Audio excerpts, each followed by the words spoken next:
हमारे देश में बड़े बड़े यज्ञ होते हैं, हवन होते हैं और उन यज्ञ और हवन में फेंका गया चावल, घी, गेहूँ, ये क्या है? पागलपन है, बर्बादी है, अपराध है। देश भूखा मरता है, देश भूखा मरता है और हज़ारों टन अनाज सालाना बर्बाद किया जाता है। सैकड़ों पीपे घी बहाया जाता है। क्या ये धर्म है या फिर वस्तुओं की बर्बादी है, जिससे एक तरफ इस देश के लोगों को खाने नहीं मिलता? पागल हो, ये धर्म है? तुम्हारे द्वारा दिया गया अनाज यज्ञ हवन के नाम पर बर्बाद किया जाता है और फिर यही सरकार योजना बनाती है कि इस देश के लोगों को 5 किलो और 10 किलो अनाज मुफ्त में दिया जाए, इनको मुफ्त में दिया जाए। सरकारें जानती है कि तुम भिखारी हो और जो भिखारी होता है,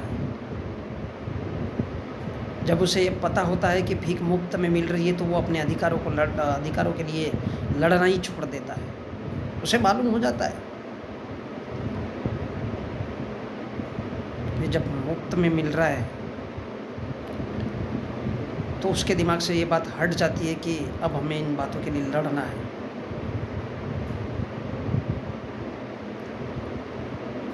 वोट का अधिकार यूं ही इस प्रकार से नहीं मिला था।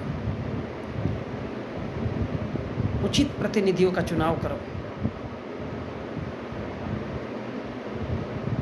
ताकि तुम्हें मांगने की नौबत ही ना आए। लेकिन ये क्यों है? यज्ञ हवन, इस देश में तमाम साधन और संसाधन बर्बाद किए जाते हैं। कहीं आपने देखा है झोपड़पट्टी में जाकर के उन गरीबों के घर कि वो लोग रहते कैसे, वो कैसे अपने घर को चलाते हैं? कहीं बरसात में छत टपकती है तो कहीं ठंडी में वो लोग ठंड की वजह से मारे जाते हैं।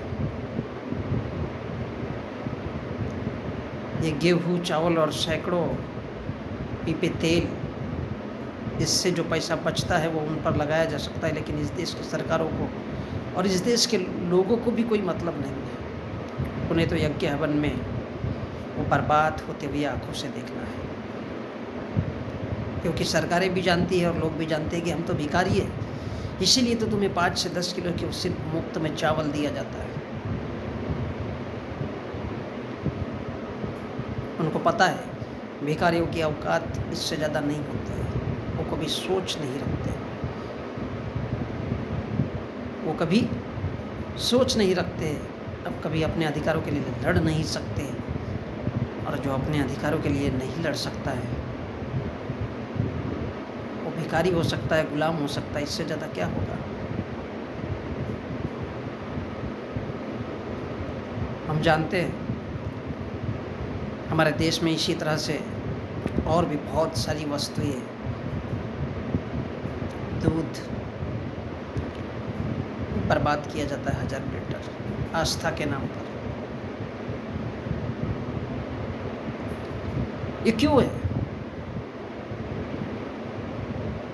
उनको पता है कि इस देश के लोग आस्था के नाम पर अपना सब कुछ लूटा देंगे और जब सब कुछ लूटा देंगे इनके पास कुछ नहीं रहेगा तो वही ऊँट के मुंह में जीरा जैसा फिर वापस उनको सरकारें 5 किलो 10 किलो चावल दे देती है कि जाओ, इससे ज़्यादा भी।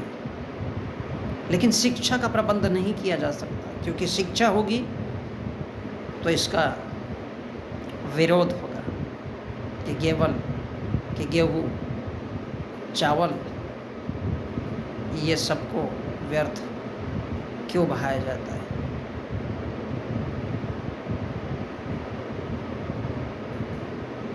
उनको पता है कि भिखारी कभी लड़ नहीं सकता, सिर्फ वो भीख मांग सकता है आजीवन, सारी जिंदगी भर,